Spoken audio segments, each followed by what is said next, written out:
എടി ആലീസേ, എന്തൊരു ഉറക്കമാടി ഇത്! എണീറ്റേ. ഇന്ന് ഞായറാഴ്ച കുർബാനയ്ക്ക് പോകേണ്ടതല്ലേ? മേരി തിരക്കിനിടയിലും അടക്കളയിൽ നിന്നും ഓടിച്ചെന്ന് അവളെ വിളിച്ചു നിർത്തി. എൻ്റെ അമ്മച്ചി, എന്തൊരു ശല്യമാ ഇത്! ഞായറാഴ്ചയായിട്ട് മനുഷ്യന് ഉറങ്ങാനും സമ്മതിക്കില്ലേ? കഷ്ടം! ദൈവകോപം വരുത്തി വെക്കാതെ എണീറ്റ് പള്ളിയിൽ പോടി. അപ്പുറത്തെ മുറിയിൽ നിന്നും വെല്ലമ്മച്ചിയും ആലീസിനോട് വിളിച്ചു പറഞ്ഞു. ശരി മഹാറാണി. വെല്ലമ്മച്ചിയെ കളിയാക്കിക്കൊണ്ട് അവൾ അടുക്കളയിലേക്ക് നടന്നു. മേരിയുടെയും ജോസിൻ്റെയും മൂത്ത മകളാണ് ആലീസ്.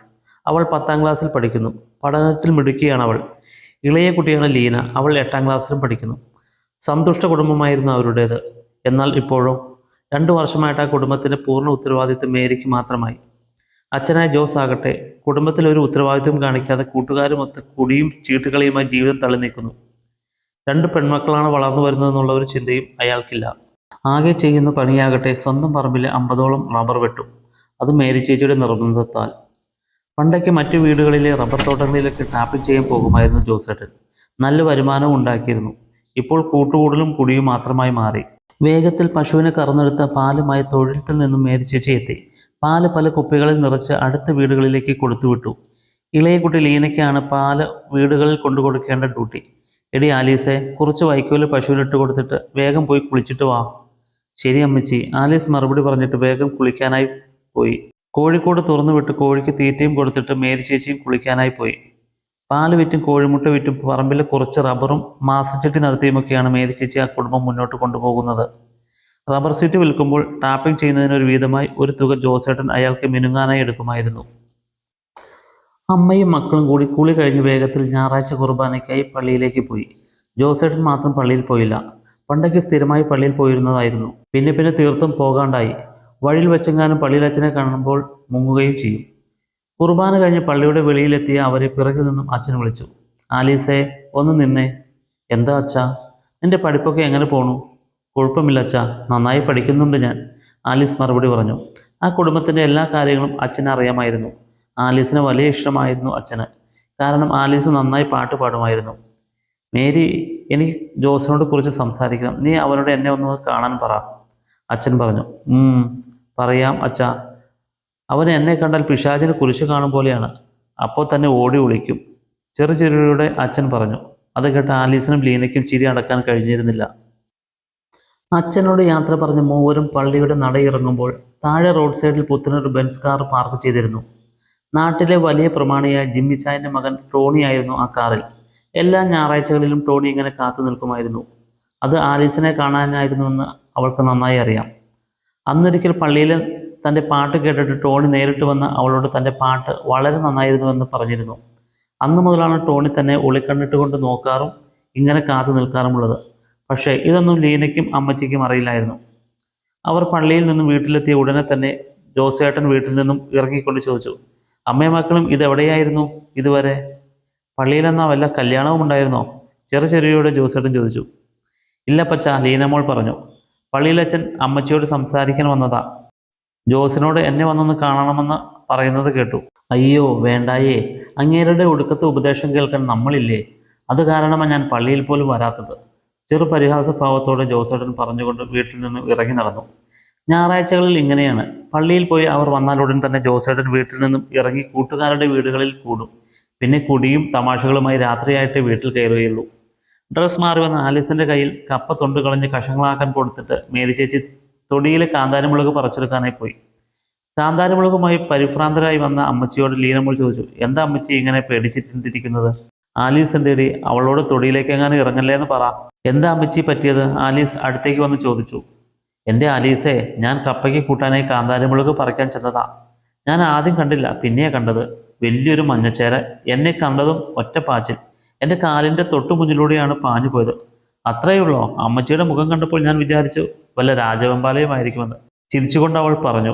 അല്ലെങ്കിലും ആലീസിന് പാമ്പ് പട്ടിയെന്നൊന്നും കേട്ടാലൊന്നും തെല്ലും ഭയമില്ല. സൗന്ദര്യം പോലെ തന്നെ അപാര മനക്കട്ടിയും ഉണ്ടവൾക്ക്. എന്നാൽ അമ്മച്ചി ലീനമ്പോഴും അങ്ങനെയല്ല. വെറും തൊട്ടാവാടികളാണ്. ആലീസിന് അപ്പൻ്റെ ധൈര്യമാണ് കിട്ടിയതെന്ന് വല്യമ്മച്ചി എപ്പോഴും പറയും. ആലീസിൻ്റെ ഏറ്റവും അടുത്ത കൂട്ടുകാരിയാണ് ഷഹന. അവരുടെ വീടിൻ്റെ 4ാമത്തെ വീടാണ് ഷഹനയുടെ വീട്. വീടല്ല, വലിയൊരു ബംഗ്ലാവ് എന്ന് തന്നെ പറയാം. ആ നാട്ടിലെ തന്നെ ഏറ്റവും വലിയ സമ്പന്നനായ മുനീറക്കയുടെയും സൈനാത്തയുടെയും മൂത്ത മകളാണ് ഷഹന. അവൾക്കൊരു അനിയൻ കൂടിയുണ്ട്, ഷാഹുൽ. തലമുറകളോളം കഴിയാനുള്ള സ്വത്തുക്കൾ ഉണ്ടവർക്ക്. അതിൻ്റെതായ ഒരു ജാടയോ ഗമയോ ഇല്ലവൾക്ക്. നല്ല വിനയവും അടക്കവുമുള്ള കുട്ടികളാണ് അവർ. ആലീസും ഷെഹനയും ഒരേ ക്ലാസ്സിൽ അടുത്തടുത്താണ് ഇരിക്കുന്നത്. 1-ാം ക്ലാസ് മുതൽ അവർ ഒരുമിച്ചൊരു ക്ലാസ്സിലാണ് പഠിച്ചു വരുന്നത്. ഇരുവരും പഠിക്കാൻ മിടുക്കികളാണ്. അതുകൊണ്ട് തന്നെ അധ്യാപകർക്കെല്ലാം വലിയ ഇഷ്ടമാണ് രണ്ടാളെയും. അവർ ഒരുമിച്ച് തന്നെയാണ് നടക്കാറും. കല്യാണം പോലുള്ള ചടങ്ങുകൾക്ക് പോകുമ്പോൾ ഷെഹനയുടെ വിലപിടിപ്പുള്ള വസ്ത്രങ്ങളും ആഭരണങ്ങളും അണിഞ്ഞുകൊണ്ടാണ് ആലീസ് പോകുന്നത്. അവൾക്ക് അതൊന്നും ഇഷ്ടമുണ്ടായിരുന്നിട്ടല്ല, ഷെഹന നിർബന്ധിച്ച് ധരിപ്പിച്ചു വിടുന്നതാണ്. ഞായറാഴ്ചകളിലെ പള്ളിയിലെ ടോണിയുടെ കാത്തിരിപ്പ് കാര്യം ഷെഹനയോട് ആലീസ് പറഞ്ഞിരുന്നപ്പോൾ അവളുടെ പിറകെയും അവൻ ഒലിപ്പിച്ച് നടക്കാറുണ്ടെന്നും ആ നാട്ടിലെ കാണാൻ കൊള്ളാവുന്ന പെൺപിള്ളേരുടെ പിറകെ നടക്കലാണ് അവൻ്റെ പണിയെന്നും ഷെഹന പറഞ്ഞിരുന്നു. അങ്ങനെ വർഷങ്ങൾ കടന്നുപോയി. ഇന്ന് ആലീസ് ഡിഗ്രിക്ക് പഠിക്കുന്നു. ഒപ്പം ഷെഹനയുമുണ്ട്. 2-ാം വർഷം ഡിഗ്രിക്ക് പഠിക്കുമ്പോഴാണ് ഷെഹനയ്ക്ക് നല്ലൊരു ആലോചന വരുന്നത്. അവരേക്കാൾ സമ്പന്ന കുടുംബം, ഒറ്റ മകൻ, ആവശ്യത്തിന് ഭൂസ്വത്തും. പിന്നെ തുടർന്ന് അവളെ പഠിപ്പിച്ചു കൊള്ളാമെന്ന വാക്കിൽ ഒന്നും ആലോചിക്കാതെ അവർ അവളുടെ കല്യാണം നടത്താൻ തന്നെ തീരുമാനിച്ചു. അന്നേ വരെ ആ നാട്ടിൽ കാണാത്തൊരു വലിയ ആഘോഷ കല്യാണമായിരുന്നു അത്. എല്ലാത്തിനും അവൾക്കൊപ്പം ആലീസും ഉണ്ടായിരുന്നു. കല്യാണം കഴിഞ്ഞ് വീണ്ടും ഷെഹന കോളേജിലെത്തി ആലീസുമായി അടിച്ചു പൊളിച്ച് നടക്കുന്നു. വിശേഷങ്ങളെല്ലാം അവൾ ആലീസുമായി പങ്കുവച്ച് ആദ്യമൊക്കെ നല്ല സന്തോഷമുള്ള കാര്യങ്ങളാണ് അവൾ ആലീസിനോട് പറഞ്ഞിരുന്നത്. 5 മാസം കഴിഞ്ഞപ്പോഴേക്കും അവൾ തീരെ കോളേജിൽ വരാറായി. എന്നാൽ വിശേഷങ്ങളെല്ലാം അവൾ ഫോൺ വിളിച്ച് ആലീസിനെ അറിയിക്കുമായിരുന്നു. ആദ്യമൊക്കെ പഠിക്കുന്നതിനും എല്ലാ കാര്യങ്ങൾക്കും അമ്മായിയമ്മയ്ക്ക് കുഴപ്പമില്ലായിരുന്നു. അവളോട് വലിയ സ്നേഹമായിരുന്നു. പിന്നെ ആയപ്പോൾ അവളോട് ദേഷ്യപ്പെടാനും ദേഹോപദ്രവം ചെയ്യാനും തുടങ്ങി. കെട്ടിയോനും അമ്മായിയമ്മ പറയുന്നതാണ് അനുസരിക്കാറ്. കുടിച്ചിട്ട് വന്നിട്ട് അയാളും അവളെ ഉപദ്രവിക്കുമെന്നൊക്കെ ഷെഹന ആലീസിനോട് പറയുമായിരുന്നു. കോളേജിൽ ആലീസിന് അവളില്ലാതെ പറ്റാത്ത അവസ്ഥയായിരുന്നു. തികച്ചും ഒറ്റപ്പെട്ട അവസ്ഥ.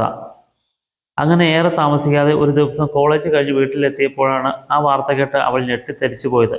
അവളുടെ ആ പ്രിയ കൂട്ടുകാരി ഷെഹന ഭർത്താവിൻ്റെ വീട്ടിൽ വെച്ച് മരിച്ചുവെന്ന വാർത്ത. ഹൃദയാഘാതമാണെന്നാണ് എല്ലാവരും പറഞ്ഞിരുന്നത്. എല്ലാവരും ഒരു സ്വാഭാവിക മരണമാണെന്ന് വിശ്വസിച്ചു പോന്നു. അങ്ങനെ കാലങ്ങൾ കടന്നുപോയി. ഷെഹനയുടെ വീട്ടുകാർക്ക് ഭർത്താവിൻ്റെ അയൽക്കാരിൽ നിന്നും ചിലതൊക്കെ അറിയാനിടയായി. കൂടാതെ ആലീസും ചില സത്യങ്ങൾ അവരെ ധരിപ്പിച്ചു. സത്യങ്ങൾ അറിഞ്ഞപ്പോൾ അവർ കേസിന് പോയി. ഒടുവിൽ CBI അന്വേഷണം വന്നു. അങ്ങനെ മറവ് ചെയ്യപ്പെട്ട മൃതദേഹം വീണ്ടും എടുത്ത് പോസ്റ്റ്മോർട്ടത്തിന് അയച്ചു.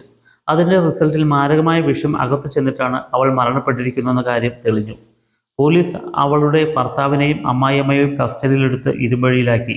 ആ നാട് നടക്കിയ ഒരു സംഭവമായിരുന്നു അത്. ആ നാട്ടിൽ മുഴുവൻ ഇത് വലിയൊരു ചർച്ചാ വിഷയമായി. അങ്ങനെ കാലം വീണ്ടും മുന്നോട്ട് പോയി. ഷെഹനയുടെ സ്വന്തം വീടിൻ്റെ പരിസരത്ത് അർദ്ധരാത്രിയിൽ ഒരു പെൺകുട്ടിയുടെ കരച്ചിൽ കേൾക്കാറുണ്ടെന്ന വാർത്ത ആ നാട് മുഴുവനും പാട്ടായിരുന്നു. സന്ധ്യ കഴിഞ്ഞാൽ ആ വഴി ആരും ഒറ്റയ്ക്ക് പോകാൻ കൂട്ടാക്കിയിരുന്നില്ല. നട്ടുച്ച നേരങ്ങളിലും പാതിരാത്രി നേരത്തും ആ വഴി വരുന്ന വാഹനങ്ങൾ ആക്സിഡൻ്റ് ആവൽ പതിവായി. ഇത് ആലീസിൻ്റെ വീട്ടുകാരും അറിഞ്ഞിരുന്നു. ആ വഴിയൊന്നും ഒറ്റയ്ക്ക് പോകരുതെന്ന് വല്യമ്മച്ചി ആലീസിനോടും ലീനമോളോടും ഉപദേശിച്ചിരുന്നു. എന്നാൽ ആലീസിന് അതിലൊന്നും വലിയ വിശ്വാസമൊന്നും ഉണ്ടായിരുന്നില്ല. ആലീസ് ഡിഗ്രി ഫസ്റ്റ് ക്ലാസ്സോടെ പാസ്സായി. വീട്ടിലെല്ലാവർക്കും വലിയ സന്തോഷമായിരുന്നു അവളുടെ വിജയം. അവൾ അമ്മച്ചിയെയും അനിയത്തിയെയും കൂട്ടി പള്ളിയിൽ ചെന്ന് അച്ഛനെ കണ്ട് അനുഗ്രഹം വാങ്ങി. അവർ പള്ളിയിലേക്ക് കയറുന്നത് ദൂരെ നിന്ന് നോക്കിക്കൊണ്ട് ടോണി കാണുന്നുണ്ടായിരുന്നു.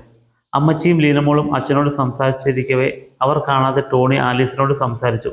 വളരെ മാന്യമായി തന്നെ അവളുടെ വിജയത്തിന് അനുമോദനം അറിയിച്ചുകൊണ്ടവൻ പെട്ടെന്ന് തന്നെ കാറോടിച്ചു പോയി. അങ്ങനെ ഒരു വ്യാഴാഴ്ച രാത്രി അപ്പച്ചൻ വീട്ടിലെത്തുന്ന സമയം കഴിഞ്ഞിട്ടും എത്താത്തതിനാൽ മേരിയും ലീനമോളും ആകെ പേടിച്ചിരിക്കുമായിരുന്നു. ആലീസ് ഉടൻ തന്നെ സ്കൂട്ടറും എടുത്ത് അപ്പച്ചനെ തേടി ഇറങ്ങി. ഇതിനിടയിൽ ജോസേട്ടൻ മദ്യപാനമൊക്കെ കഴിഞ്ഞ് വീട്ടിലേക്ക് ഒരു ഓട്ടോയിൽ പോയിരുന്നു. ആലീസ് ഇക്കാര്യം അറിഞ്ഞിരുന്നതുമില്ല.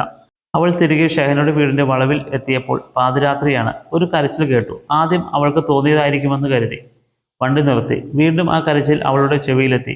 അതെ, തൻ്റെ കൂട്ടുകാരിയുടെ സ്വരമാണത്. ആലീസ് ചെറുതായി ഒന്ന് ഭയന്നു. പെട്ടെന്ന് തന്നെ വണ്ടി സ്റ്റാർട്ടാക്കി ഓടിച്ചു പോന്നു. അവളുടെ പിറകിൽ ആരും ഇരിക്കുന്നത് പോലെ ഒരു ഭാരം അവൾക്ക് അനുഭവപ്പെട്ടു. പെട്ടെന്നൊരു അദൃശ്യരൂപം അവളിലേക്ക് തുളച്ചു കയറുന്നതായിട്ട് അവൾക്ക് തോന്നി. വീട്ടിൽ എത്തിയ അവൾ പെട്ടെന്ന് തന്നെ മയക്കത്തിലേക്ക് ചാഞ്ഞു.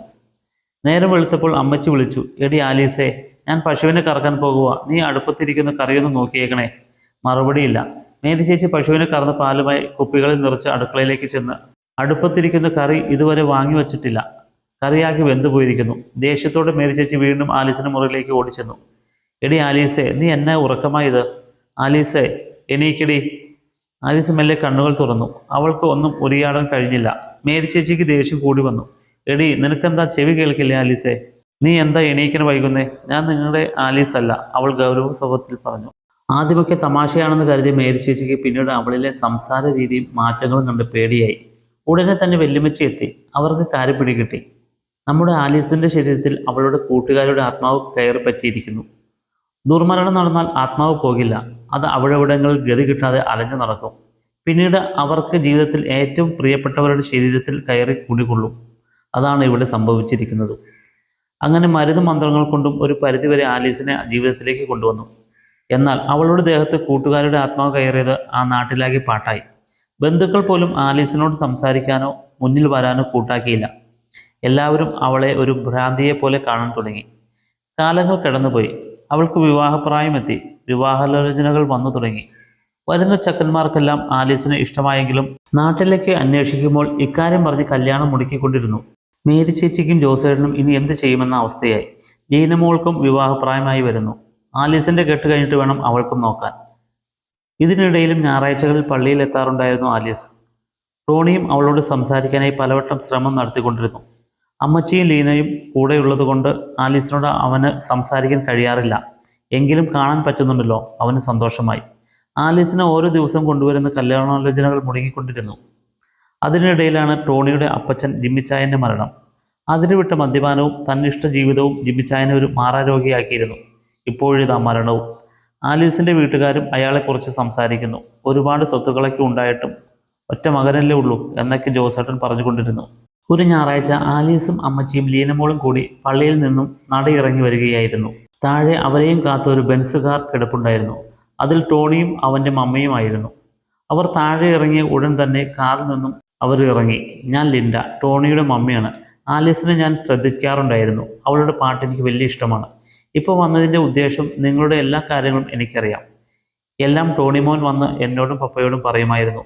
ഇവളെ അവന് വലിയ ഇഷ്ടമാണ്. ഇനി ഇവൻ മാത്രമാണ് എനിക്കുള്ളത്.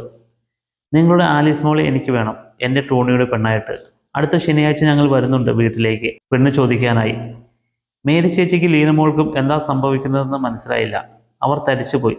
സ്വപ്നമാണോ യാഥാർത്ഥ്യമാണോ ഇതൊക്കെയെന്ന് തോന്നിപ്പോയി. ശനിയാഴ്ചയായി. 10 മണിക്ക് അവരുടെ വീടിന് മുറ്റത്തൊരു ബെൻസ് കാർ വന്ന് നിന്നു. കാറിൽ നിന്നും ലിൻഡയും ടോണിമോനും കുറച്ച് ബന്ധുക്കളും ഇറങ്ങി. കല്യാണ തീയതി നിശ്ചയിച്ച ശേഷം മേരി അവർക്കെല്ലാം ചായ സൽക്കരിച്ച് മടക്കി അയച്ചു. കല്യാണ മുടക്കികളുടെ ഇടയിലൂടെ ആ കാറ് പോകുന്നത് നോക്കി ആലീസ് അകത്ത് ജനലരിയിൽ തന്നെ നിൽപ്പുണ്ടായിരുന്നു, ഒരു രാജകുമാരിയെ പോലെ.